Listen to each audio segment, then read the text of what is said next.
You are listening to Geauga Lyric Theater Guild's presentation of War of the Worlds by H.G. Wells. This is Jeremy Bilek. We now know that in the early years of the 20th century, this world was being watched closely by intelligences far greater than our own, and yet as mortal as man's. We know now that as human beings busied themselves about their various concerns, they were scrutinized and studied. Perhaps almost as narrowly as a man with a microscope might scrutinize the transient creatures that swarm and multiply in a drop of water. Through infinite complacence, people went to and fro over the earth about their various concerns, serene in the assurance of their dominion over this small, spinning fragment of solar driftwood by which chance or design man has inherited throughout the dark mystery of time and space. Yet, across an immense ethereal gulf, minds that are to our minds as ours are to the beasts in the jungle, intellects vast, cool, and unsympathetic, regarded us with envious eyes and slowly and surely drew their plans against us. In the 39th year of the 20th century came the great disillusionment. It was the end of March. Business was better, the war scare was over, more men were back at work, sales were even picking up. On this particular evening, March 31st, the Crossley service estimated that 32 million people were listening in on radios. For the next 24 hours, not much change in temperature. A slight atmospheric disturbance of undetermined origin is reported over Nova Scotia, causing a low-pressure area to move down rather rapidly over the northeastern states, bringing a forecast of rain accompanied by winds of light gale force. Maximum temperature 66, minimum 48. This weather report comes to you from the Government Weather Bureau. We now take you to the Meridian Room in the Hotel Park Plaza in downtown New York, where you will be entertained by the music of Ramon Raquello and his orchestra.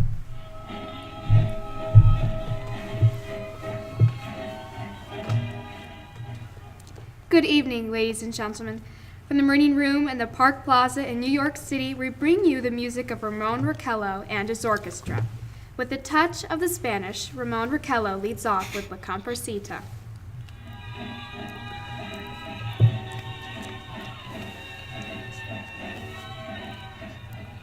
Ladies and gentlemen, we interrupt our program of dance music to bring you a special bulletin from the Intercontinental Radio News. At 20 minutes before 8 Central Time, Professor Farrell of the Mount Jennings Observatory, Chicago, Illinois, reports observing several explosions of incandescent gas occurring at regular intervals on the planet Mars. The spectroscope indicates the gas to be hydrogen and moving towards the Earth with enormous velocity. Professor Pierson of the observatory at Princeton confirms Farrell's observations and describes the phenomenon as, quote, like a jet of blue flame shot from a gun, unquote. We now return you to the music of Ramon Raquello, playing for you in the Meridian Room of the Park Plaza Hotel situated in downtown New York.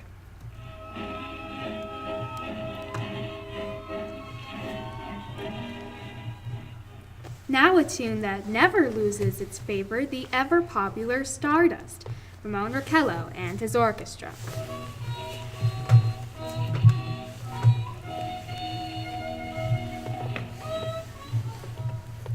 Ladies and gentlemen, following on the news given in our bulletin a moment ago, the Government Meteorological Bureau has requested the large observatories of the country to keep an astronomical watch on any further disturbances occurring on the planet Mars. Due to the unusual nature of this occurrence, we have arranged an interview with the noted astronomer Professor Pierson, who will give us his views on this event. In a few moments, we will take you to the Princeton Observatory at Princeton, New Jersey. We return you until then to the music of Ramon Raquello and his orchestra.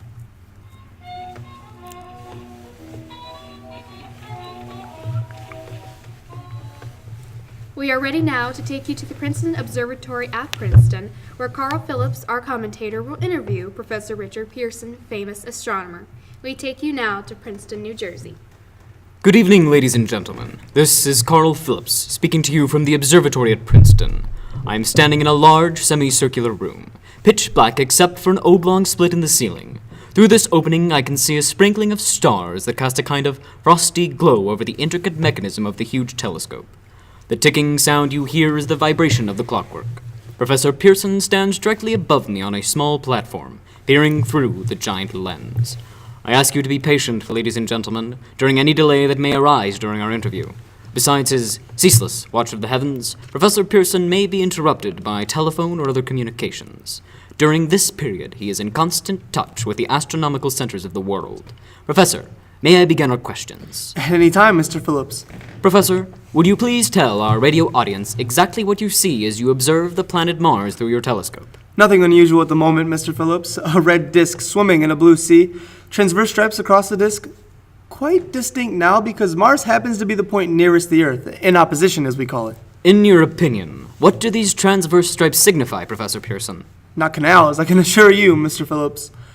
Although that is the popular conjecture of those who believe Mars to be inhabited.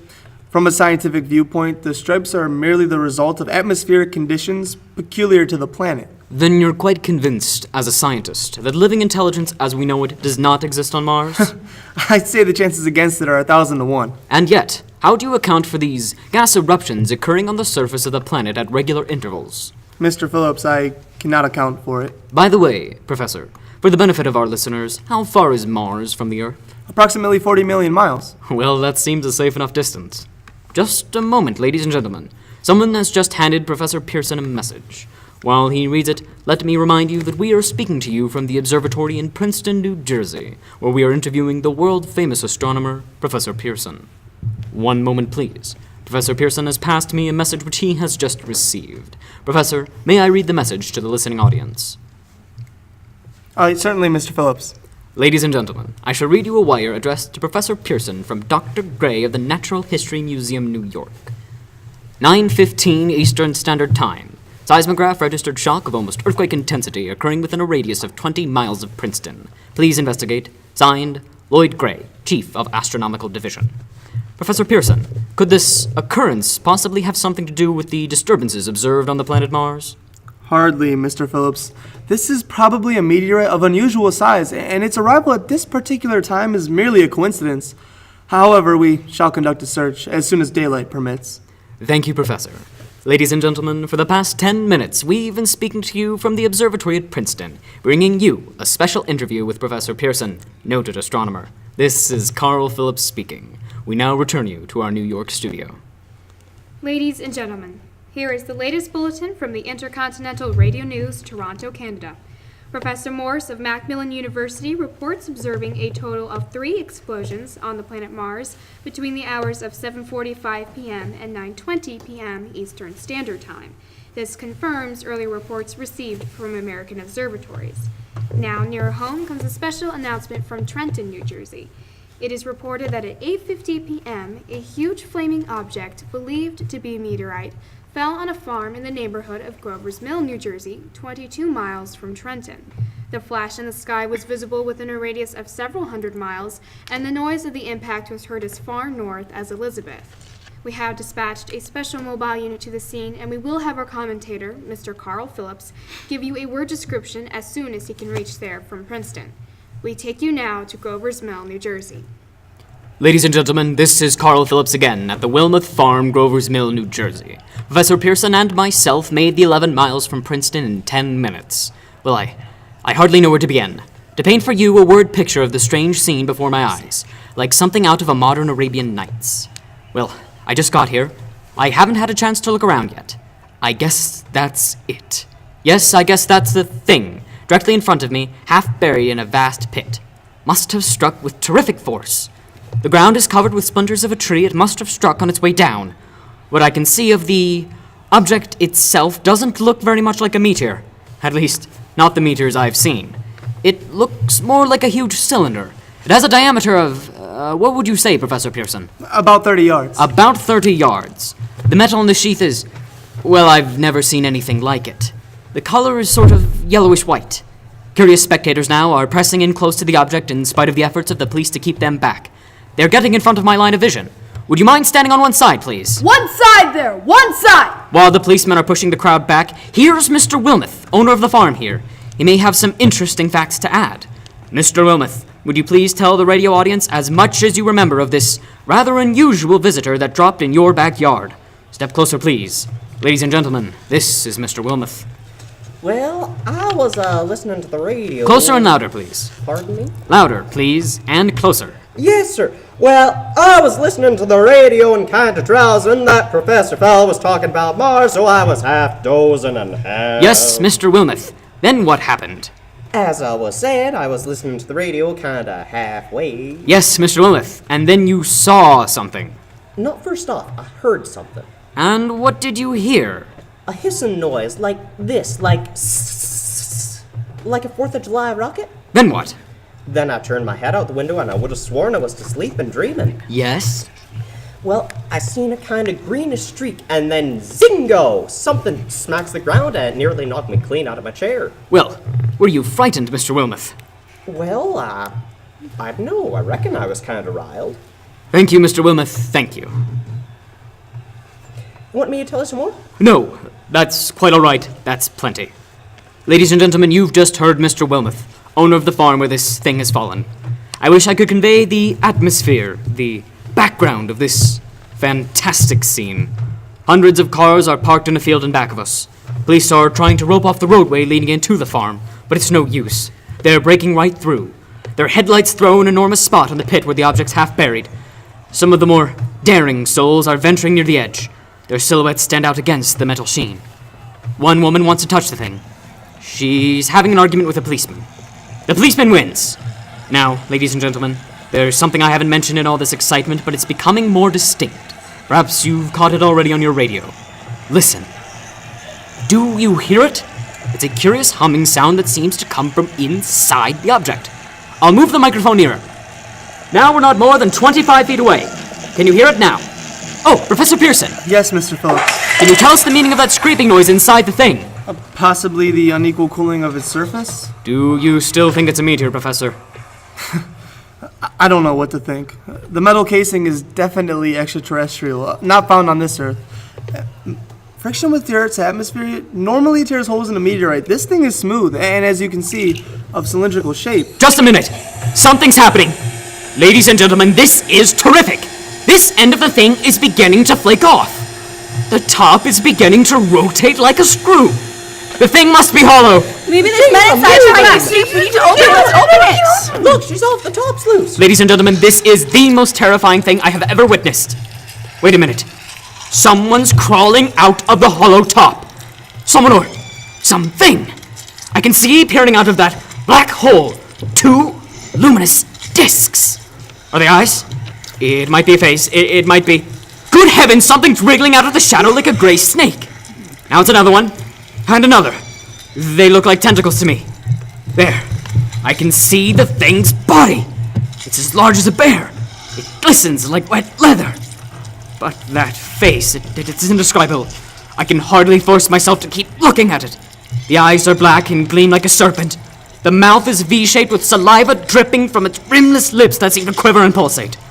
The monster, or whatever it is, can hardly move. It seems weighed down by possibly gravity or something. The thing's raising up. The crowd falls back. They've seen enough.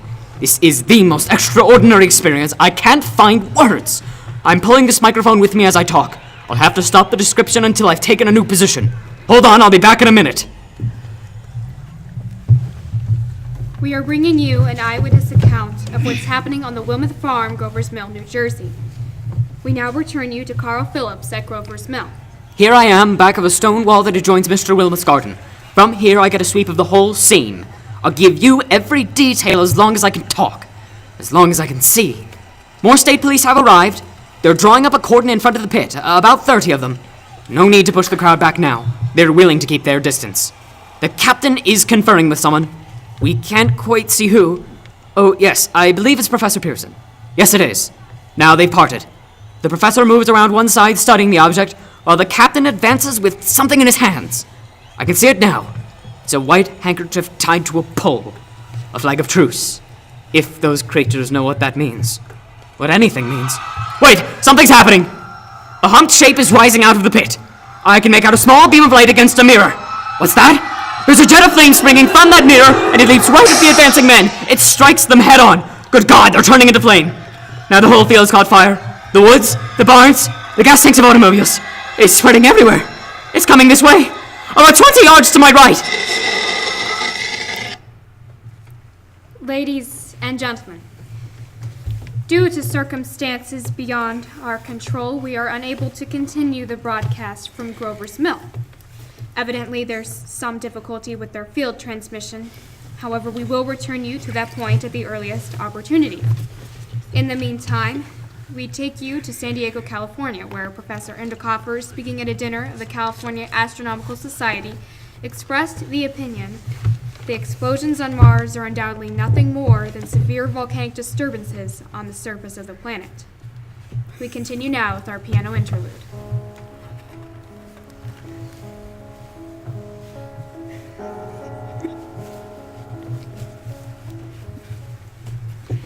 Ladies and gentlemen, I have just been handed a message that came in from Grover's Mill by telephone.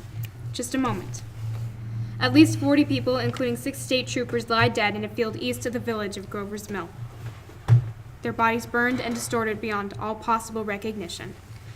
The next voice you hear will be that Brigadier General Montgomery Smith, commander of the state militia at Trenton, New Jersey. I have been requested by the governor of New Jersey to place the counties of Mercer and Middlesex under martial law.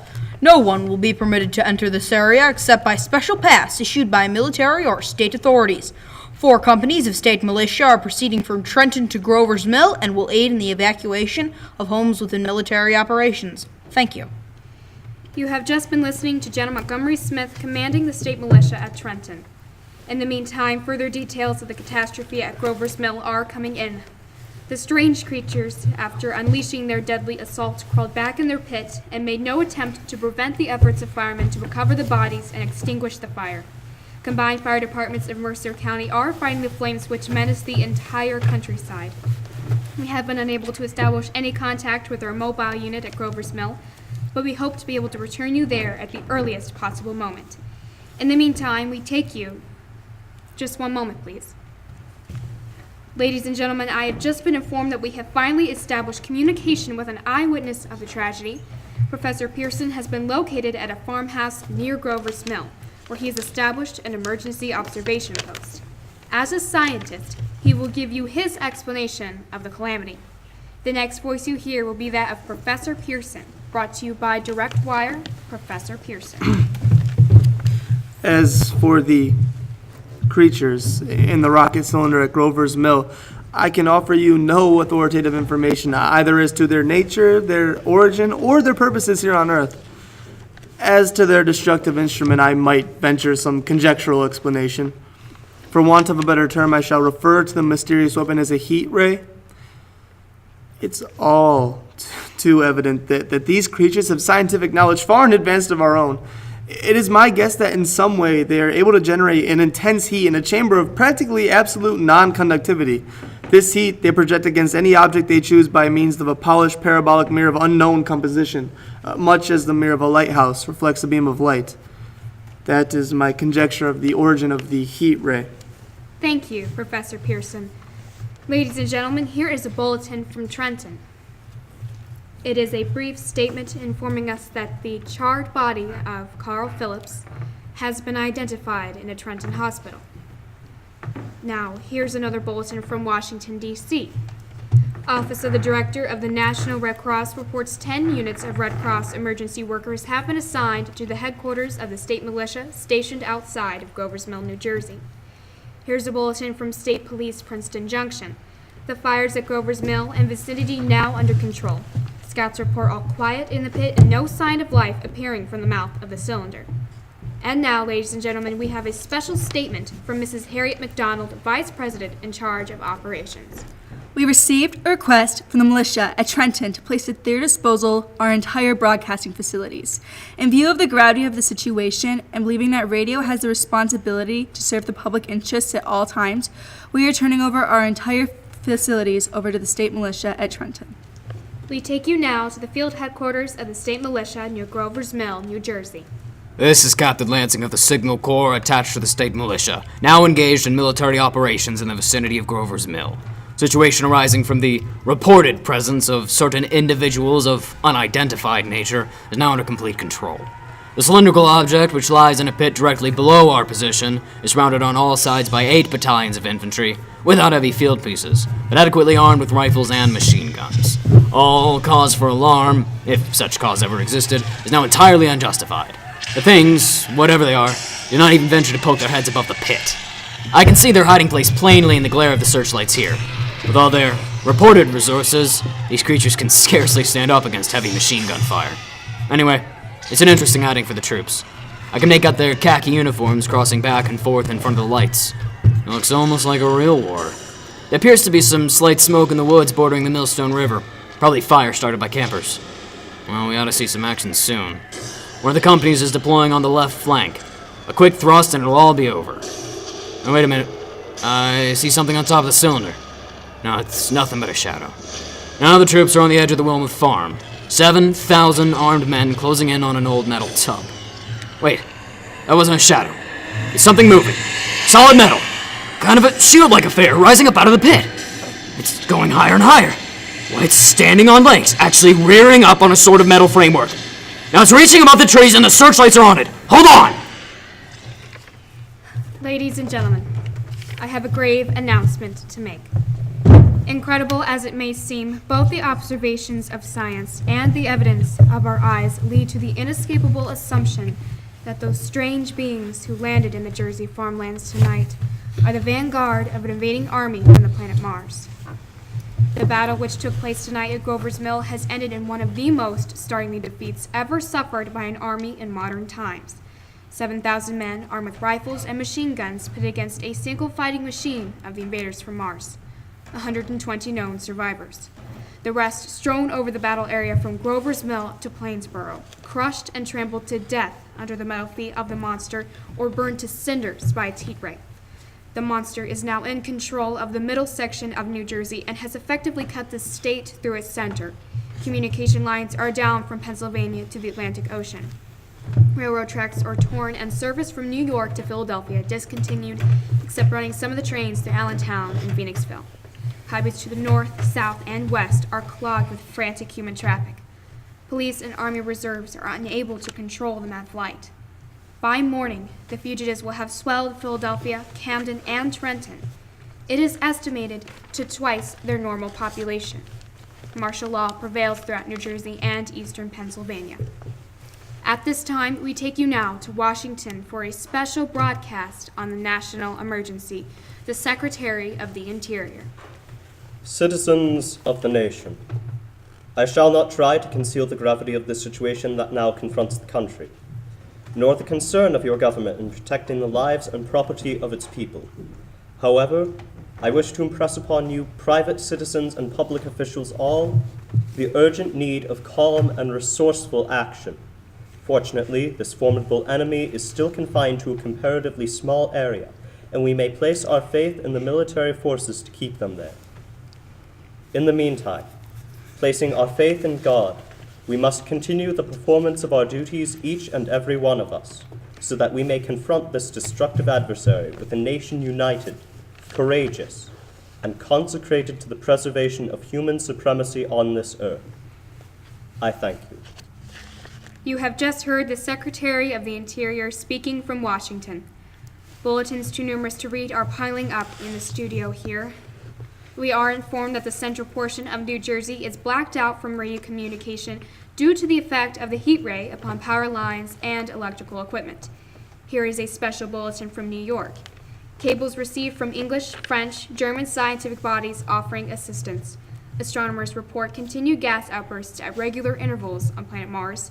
Majority voice opinion the enemy will be reinforced by additional rocket machines. Attempts made to locate Professor Pierson of Princeton, who has observed Martians at close range. It is feared he was lost in recent battle. Langham Field, Virginia. Scouting planes report 3 Martian machines visible above treetops moving north toward Somerville with population fleeing ahead of them. Heat ray not in use, although advancing at express train speed, invaders pick their way carefully. They seem to be making conscious effort to avoid destruction of cities and countryside. However, they stop to uproot power lines, bridges, and railroad tracks. Their apparent objective is to crush resistance, paralyze communication, and disorganize human society. Here's a bulletin from Basking Ridge, New Jersey. Coon hunters have stumbled upon a second cylinder similar to the first, embedded in the Great Swamp 20 miles south of Morristown. U.S. Army field pieces are proceeding from Newark to blow up second invading unit before cylinder can be opened and the fighting machine rigged. They are taking up position in foothills of Watching Mountains. Another bulletin from Langhamfield, Virginia. Scouting planes report enemy machines now 3 in number, increasing speed northward, kicking over houses and trees in their evident haste to form a conjunction with their allies south of Morristown. Machines also sighted by telephone operator east of Middlesex within 10 miles of Plainfield. Here is a bulletin from Winston Field, Long Island. Fleet of Army bombers carrying heavy explosives flying north in pursuit of enemy. Scouting planes act as guides. They keep speeding enemy in sight.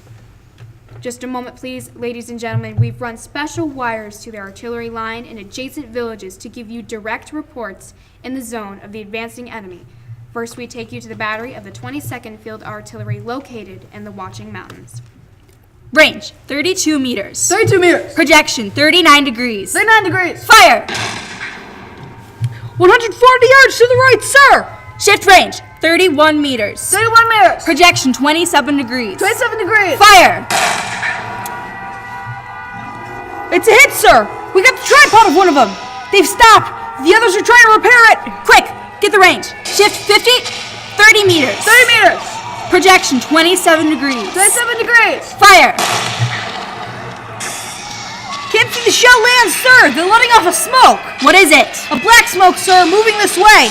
It's moving fast. Put on gas masks. Get ready to fire. Shift 24 meters. 24 meters.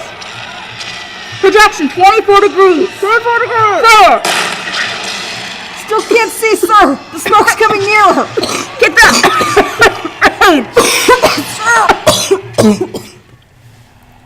Army bombing plane V-843 off Bayonne, New Jersey. Lieutenant Voght commanding 8 bombers, reporting to Commander Fairfax, Langham Field. This is Voght reporting to Commander Fairfax, Langham Field. Enemy tripod machines now in sight, reinforced by 3 machines from the Morristown cylinder. 6 altogether. 1 machine partially crippled, believed hit by shell from Army gun in Watching Mountains. Guns now appear silent. A heavy black fog hanging close to the earth. Of extreme density, nature unknown. No sign of heat ray. Enemy now turns east, crossing Passaic River into the Jersey marshes.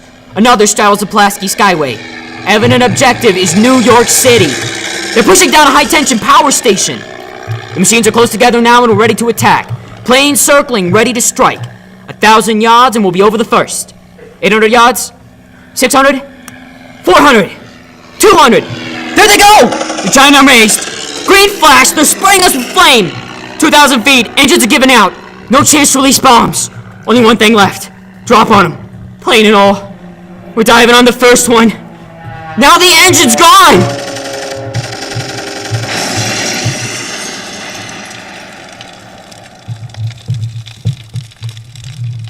This is Bain in New Jersey, calling Lanham Field. Bain in New Jersey, calling Lanham Field. Come in, please. Come in, please. This is Lanham Field. Go ahead. 8 Army bombers in engagement with enemy tripod machines over Jersey Flats. Engines incapacitated by heat ray. All crashed. 1 enemy machine destroyed. Enemy now discharging heavy black smoke in direction of... This is Newark, New Jersey. Newark, New Jersey. Warning. Poisonous black smoke pouring in from the Jersey marshes reaches South Street. Gas masks useless. Urge population to move into open spaces.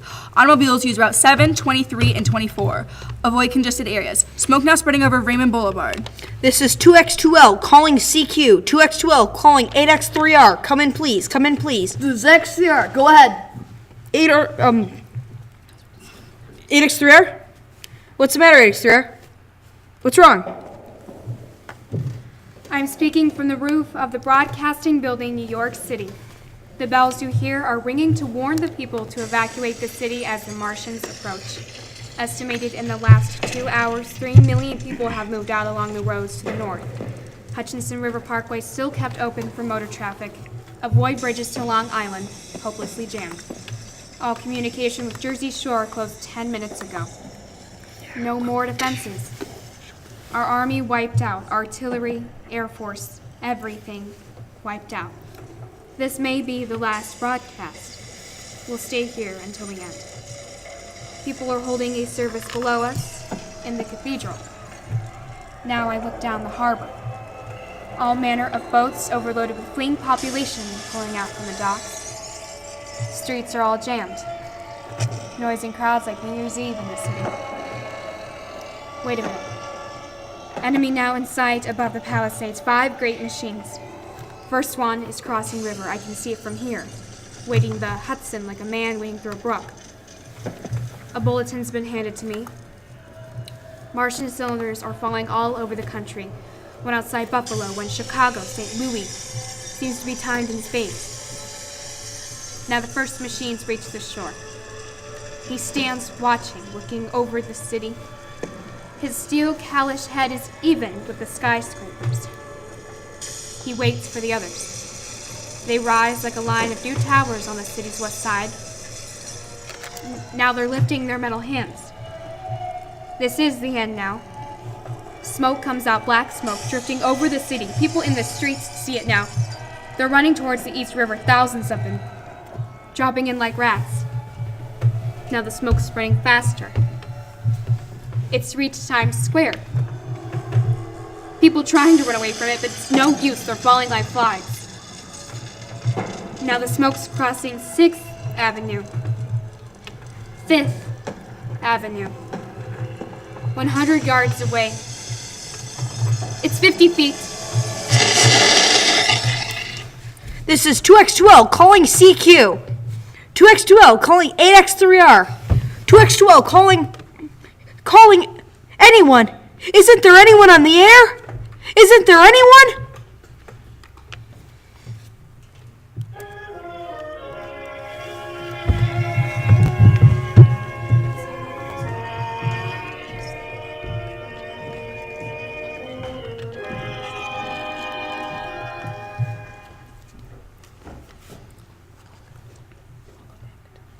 Welcome back to War of the Worlds. As I set down these notes on paper, I'm obsessed by the thought that I may be the last living man on Earth. I've been hiding out in this empty house near Grover's Mill, a small island of daylight cut out from the black smoke from the rest of the world. All that happened before the arrival of these monstrous creatures in the world now seems part of another life, a life that has no continuity with the present. Furtive existence of the lonely derelict who pencils down these words on the back of some astronomical notes bearing the signature Richard Pierson. I look down at my blackened hands, my torn shoes, my tattered clothes, and I try to connect them with the professor who lives at Princeton and who, on the night of March 20th, glimpsed through his telescope a splash of orange light on a distant planet. My wife, my colleagues, my students, my books, my observatory, my world. Where are they? Did they ever even exist? Am I Richard Pierson? What day is it? Do days exist without calendars? Does time pass when there are no human hands left to wind the clocks?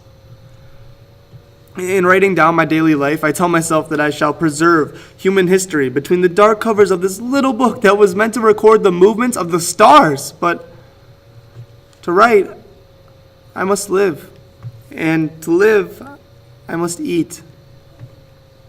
I find a piece of moldy bread and an orange not too spoiled to swallow. I keep watch at the window. From time to time I catch sight of a Martian above the black smoke. The smoke still holds the house in its black coil, but at length there's a hissing noise, and suddenly I see a Martian mounted on his machine spraying the air with a jet of steam as if to dissipate the smoke. I watch in the corner as his huge metal legs nearly brush against the house.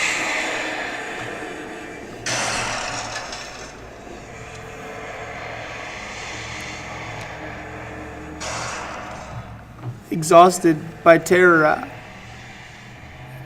I fall asleep. It's morning. Sun streams in the window. The black cloud of gas is lifted, and the scorched meadows to the north look as though a black snowstorm has passed over them. I venture from the house. I make my way to a road. No traffic. Here and there, baggage overturned, a wrecked car, a blackened skeleton. For some reason, I feel safer trailing these monsters and running away from them, and I keep a careful watch. I've seen the Martians feed. Should one of their machines appear over top of the trees, I'm ready to fling myself flat on the earth.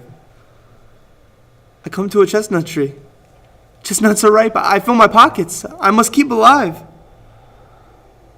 2 days I wander in a vague, northerly direction through a desolate world. Finally, I notice another living creature. A small red squirrel in a beech tree. I stare at him in wonder. He stares back at me. I believe at that moment the squirrel and I shared the same emotion. The joy of finding another living being. I press on north. I come across dead cows in a brackish field. Beyond, the charred ruins of a dairy. The silo remains standing guard over the wasteland like a lighthouse deserted by the sea. Astride the silo perches a weathercock. The arrow points north. Next day, I came to a city vaguely familiar in its contours, yet strangely dwarfed and leveled off as if a giant had sliced off its highest towers with a capricious sweep of his hand. I reached the outskirts. I found Newark, undemolished, yet humbled by some whim of the advancing Martians. Presently, with an odd feeling of being watched, I catch sight of something crouching behind a piece of debris. I made a step towards it, and it rose up and became a man armed with a large knife. Stop. Where did you come from? I come from many places. A long time ago from Princeton. Princeton, huh? That's near Grover's Mill. Yes. Grover's Mill.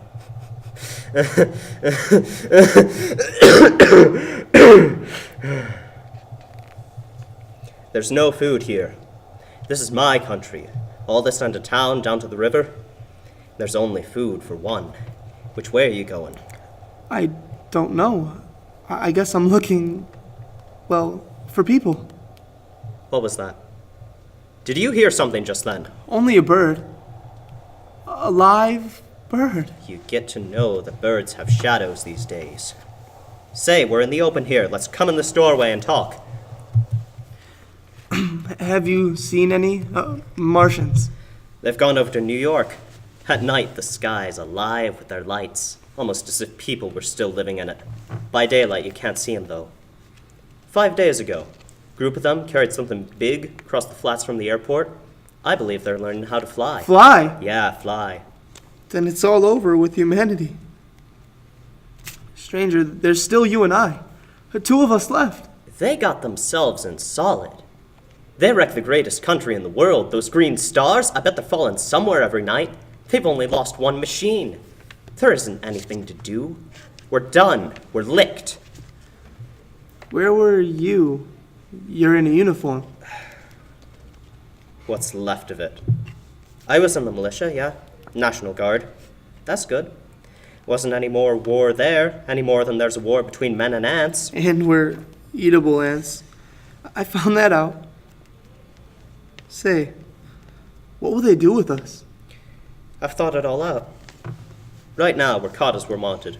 Martian only has to go a few miles and boom, crowds on the run, but they won't keep doing that. Oh, no. They'll begin catching us, systematic-like, keeping the best, storing us in cages and things. They haven't even begun on us yet. Not begun? Not begun. Only because we don't have enough sense to keep quiet. We keep bothering them with guns and such stuff, and then we lose our heads and rush off in crowds. Now, instead of our run around blind, we gotta fix ourselves up the way things are now with cities, nations, civilization, progress. But if that's so, then what is there to live for? Won't be any more concerts for a million years or so, and no nice little dinners at restaurants. If it's amusement you're after, well, guess the game's up. And what is there left? Life. That's what. I want to live, and so do you. We're not gonna be exterminated. And I don't mean to be caught either and tamed and fattened and bred like an ox. Well, what are you going to do? I'm going on. Right under their feet. I got a plan. We men as men, we're finished. We don't know enough yet. We gotta learn plenty before we got a chance, but we got to live and keep free while we learn. I've thought it all out, see? Tell me the rest. Well, isn't all of us there made for wild beasts? That's what it's gotta be. That's why I watched you. All the office workers that used to live in these buildings, they'd be no good. I've seen hundreds of them. They just used to run off to work, running wild in the mornings to catch their commuter's train for fear they get canned if they didn't, running back at night afraid they won't be home in time for dinner, lives insured and a little invested in case of accidents. And on Sundays, they're worried about the hereafter, while the Martians, they'll be a godsend for those guys. Nice cages, good food, careful breeding, no worries. After a week or so chasing about the fields on empty stomachs, they'll come. They'll come, and they'll be glad to be caught. You've thought it all out, haven't you? You bet I have. And that's not all. The Martians, they'll make pets out of some of them. Train them to do tricks. Who knows? Maybe they'll get sentimental over the pet boy who grew up and had to be killed, and some, maybe, they'll train to hunt us. No, that's impossible. No human being would. Yes, they would. There's men who do it gladly. But if any of them ever comes after me... Well, in the meantime, you and I and others like us, where are we to live when the Martians own the Earth? I've got it all figured out. We'll live underground. I've been thinking about sewers underneath New York. Miles and miles of them. And the main ones, they're big enough for anybody. And then there's cellars and vaults and underground storerooms and railway tunnels and subways, and you begin to see, huh? And we'll get a bunch of strong men together, no weak ones, that rubbish. Out. As in you meant me to go. I gave you a chance, didn't I? We won't quarrel about that. Continue. And we've got to make safe places for us to stay in, see? And get all the books we can, science books. That's where men like you come in, see? We'll raid the museums. We'll even spy on the Martians. And it may not be so much we have to learn before. Just think of this. 4 or 5 of their own machines suddenly start off. Heat rays. Left, right. Not a Martian in them. Not a Martian in them. But men who've learned the way how. It may even be in our time. Just imagine being in one of those things and the heat ray going wide and free. We could turn it on the Martians. We could turn it on men. We could bring the world down to its knees. That's your plan? You, me, and a few more of us. We could own the world. I see. Say, what's the matter? Where are you going? Not to your world. Goodbye, stranger. After parting with the artilleryman, I made my way to the Holland Tunnel. I entered that silent tube, anxious to know the fate of the great city on the other side of the Hudson. Cautiously, I came out of the tunnel at Canal Street. I reached 14th Street, and there again was that black smoke, and several dead bodies, and an evil, ominous smell from the gratings of the cellars of some of the houses. I wandered up through the 30s and 40s. I stood alone on Times Square. I caught sight of a lean dog running down 7th Avenue with a piece of dark brown meat in his jaws and a pack of starving mongrels at his heels. He made a wide circle around me as though he feared I might prove a fresh competitor. I followed in the direction of that black smoke, past silent shop windows displaying mute wares to empty sidewalks, past the Capitol Theater, dark, silent, past a shooting gallery where a row of empty guns faced an arrested line of wooden ducks. I saw models of 1939 motor cars in the buildings facing empty streets. Over top of the General Motors building, I watched a flock of blackbirds circle in the sky. I hurried on. I made my way to Columbus Circle. Suddenly, I caught sight of something gleaming in the late afternoon sun in the park. An insane idea. I rushed recklessly through the circle and into the park. I climbed a hill at 60th Street, and from there, I could see 19 of those great metal titans. Their steel arms hanging listlessly by their sides, their cowls empty. I searched in vain for the monsters that inhabit those machines. Suddenly, my sight was averted to the flock of blackbirds directly below me.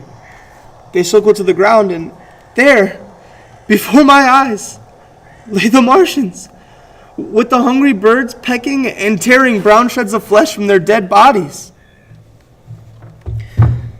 Later, when their bodies were examined in the laboratories, it was found that they were killed by the putrefactive and diseased bacteria by which their systems were unprepared, slain after all of man's defenses had failed by the most humblest thing that God in his wisdom put upon this earth.